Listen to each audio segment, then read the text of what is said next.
ఓం నమ శివాయ. ఓం ఓం కాంతమ్మ, ఓంకారి కాంతమ్మ. కాంతమ్మ తల్లి అద్భుత లీలలు ఈరోజు వీడియో ద్వారా మీకు భక్తులకు తెలియజేయడం జరిగింది. వీరిది ఆత్మకూరు గ్రామం. వీరు 2011 నుంచి కాంతమ్మ తల్లి దగ్గరికి వస్తూ ఉన్నారు. ఇప్పటి వరకు వస్తూ అమ్మను పూజిస్తూ ఉన్నారు. అమ్మ చేసిన అద్భుత లీలలు రమణమ్మ కుమారుడు శ్రీనివాసరెడ్డి గారు చెప్తాడు.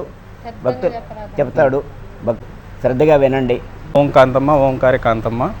నా పేరు శ్రీనివాసరెడ్డి. మాది స్వగ్రామం ఆత్మకూరు, నెల్లూరు డిస్టిక్. మా నాన్నగారు రమణారెడ్డి, మా అమ్మ రమణమ్మ గారు, నా వైఫ్ స్వప్నకుమారి, మా పిల్లలు అన్విశ్రీ అని జాన్విశ్రీ. నేను మీకు 2011 నుంచి ఇప్పటి వరకు ఆ కాంతమ్మ తల్లి మా కుటుంబం మీద చూపించిన లీలలు అనేది ఈ వీడియోలో మీకు చెప్పదలుచుకున్నాను. అసలుకి నాకు ఈ నెల్లూరు జిల్లా పొదలకూరు మండలం ఇనుకుర్తి గ్రామంలో కాంతమ్మ తల్లి వెలిసి ఉందని నాకు ముందుగా తెలియదు. ఇక్కడికి నాకు కాంతమ్మ తల్లి తెలియడానికి కారణం ఏంటంటే మా అమ్మమ్మ గారి విలేజు పెంచులకోన దగ్గర రామకూరు గ్రామం. ఆమె 2011లో ఇక్కడికి రావడం స్టార్ట్ చేసింది కాంతమ్మ తల్లి గుడికి.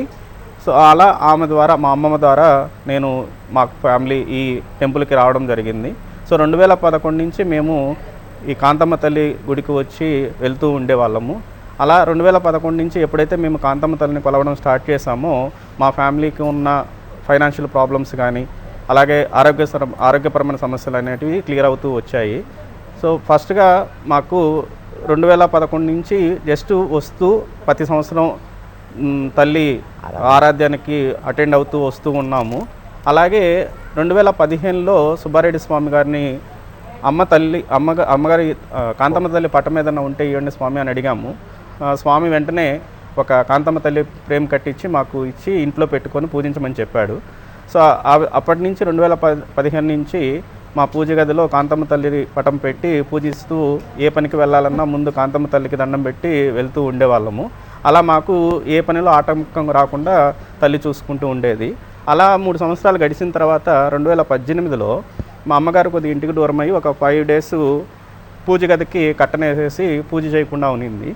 5 రోజుల తర్వాత కట్టను ఓపెన్ చేసి చూడగానే కాంతమ్మ తల్లి పటం నుంచి పాలు కారడం స్టార్ట్ అయ్యాయి. మా అమ్మ కంగారు పడి పక్కింటికి వెళ్ళి కూడా చూసింది. సో పక్కింటి వాళ్ళు ఎక్కడా పాలు కారలేదు. మా ఇంట్లో ఉన్న కాంతమ్మ తల్లి పటం నుంచి పాలు కారడం స్టార్ట్ అయ్యాయి. మా అమ్మ కంగారు పడి సుబ్బారెడ్డి స్వామికి ఫోన్ ద్వారా విషయం చెప్పడం జరిగింది. ఇలా పాలు కారుతున్నాయి స్వామి, మాకేదన్నా మంచి జరుగుతుందా చెడు జరుగుతుందా అనే కంగారుగా సుబ్బారెడ్డి స్వామి గారికి కాల్ చేసి అడిగింది. సుబ్బారెడ్డి స్వామి గారు వెంటనే ఆ ఫోటోని వాట్సాప్ ద్వారా పంపించండి అని చెప్పాడు. సో ఆ విధంగా మేము 2018లో ఆ పాలు గారిన కాంతమ్మ తల్లి విగ్రహం ఫోటోని స్వామి గారికి వాట్సాప్ ద్వారా సెండ్ చేయడం జరిగింది.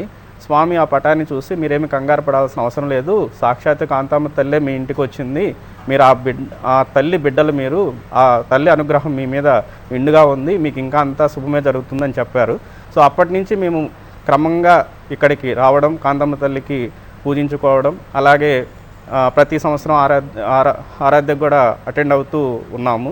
అలాగే 2022లో మా నాన్నగారికి యాక్సిడెంట్ అయ్యి కాలు అనేది తీసేయాలని చెప్పారు. సో అప్పుడు కాలు అనేది తీసేయాలని చెప్పారు. మీరు చూడొచ్చు మా నాన్నగారికి ఆల్రెడీ ఇప్పుడు కూడా కాలు అనేది సర్జరీ చేసి ఉంటుంది. సో అప్పుడు ఏం చెప్పారంటే డాక్టర్లు అసలు కాలే తీసేయాలి మోకాల దాకా అని చెప్పేశారు. అప్పుడు మేము ఈ గుడికి వచ్చి కాంతమ్మ తల్లిని మొక్కున్నాము, నాన్నకి ఇలా జరిగింది, కాలు తీసేయాలంటున్నారు, భారమంతా నీదే తల్లి అని చెప్పుకున్నాము. సో అప్పుడు వెంటనే ఏమైందో తెలియదు, ఆ తల్లి అనుగ్రహం మా మీద ఉంది, డాక్టర్లు చిన్న సర్జరీతోనే మీ నాన్నకి సెట్ అయిపోయింది, ఇదొక మిస్టరీ అన్నట్టు చెప్పారు. సో అందుకని మేము ఇంకా అప్పటి నుంచి మాకు ఈ తల్లి మీద ఇంకా నమ్మకం పెరిగింది.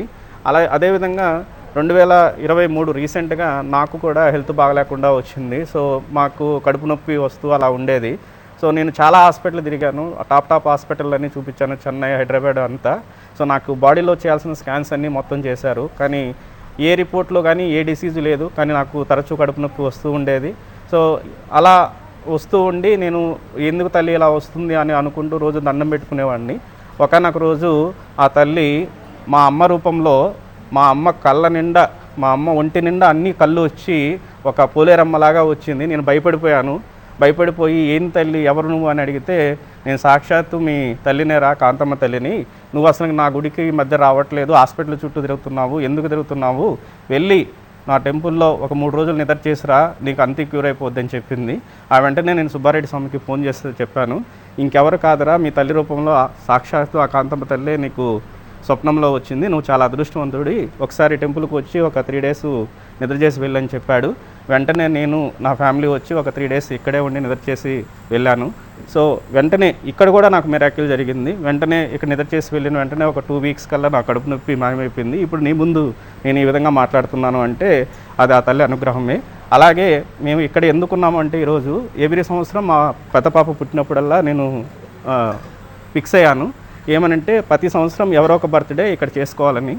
ఎందుకంటే ఇక్కడ ఉన్నారు, ఇక్కడ చాలామంది ఉంటారు కాబట్టి వచ్చిన భక్తులకి వాళ్ళకి తీర్థప్రసాదాలు ఇస్తే మాకు మంచి జరుగుతుందని మా పెద్ద పాప పుట్టినప్పుడే డిసైడ్ అయ్యాను. అలాగే మా పెద్ద పాప పుట్టినప్పుడు నేను ఒకటి మొక్కున్నాను. నేను అప్పుడు ప్రైవేట్లో జాబ్ చేస్తూ ఉండేవాడిని. సో నాకు ఏదైనా గవర్నమెంట్ జాబ్ కావాలనేది కోరిక ఉండేది. సో అప్పుడు తల్లి నాకు ఇలా గవర్నమెంట్ జాబ్ కనుక వస్తే నేను ప్రతి సంవత్సరం ఇక్కడ నా బర్త్డే కానీ, మా ఇంట్లో ఎవరొకరు బర్త్డే కానీ చేసుకుంటానని మొక్కున్నాను. కరెక్ట్గా ఆ మొక్కున్న ఒక 1 ఇయర్కి నాకు గవర్నమెంట్ జాబ్ అనేది వచ్చింది. నేను ప్రస్తుతానికి సచివాలయంలో చేస్తున్నాను. సో అప్పటి నుంచి ఇంకా ఆ మొక్కు ప్రకారము ఎవ్రీ సంవత్సరము ఎవరో ఒక బర్త్డే, నా ఫ్యామిలీలో నా బర్త్డే కానీ, మా పిల్లల బర్త్డే కానీ, మా వైఫ్ బర్త్డే కానీ ఇక్కడే జరుపుకుంటున్నాను, ఆనవాయితీగా వస్తుంది. సో అంతకుముందు ఇయర్ నా పెద్ద కూతురు హన్విశ్రీ బర్త్డే ఇక్కడే చేశాము. సో ఈరోజు నా వైఫ్ స్వప్నకుమారి బర్త్డే సందర్భంగా ఇక్కడికి వచ్చి ఇక్కడే అన్నదానం ప్రసాదాలు అందరి భక్తులకి ఇచ్చి, సో అలా నా మొక్కుబడి ఇక్కడ తీర్చుకోవడం జరిగింది. సో అది ఆ విధంగా మాకు 2011 నుంచి ఇప్పటి వరకు తల్లి అనుగ్రహించి మా కుటుంబాన్ని దీవిస్తూ ఉంది. మాకు అన్నీ మంచిగా జరుగుతున్నాయి. ఓం కాంతమ్మ, ఓంకారి కాంతమ్మ.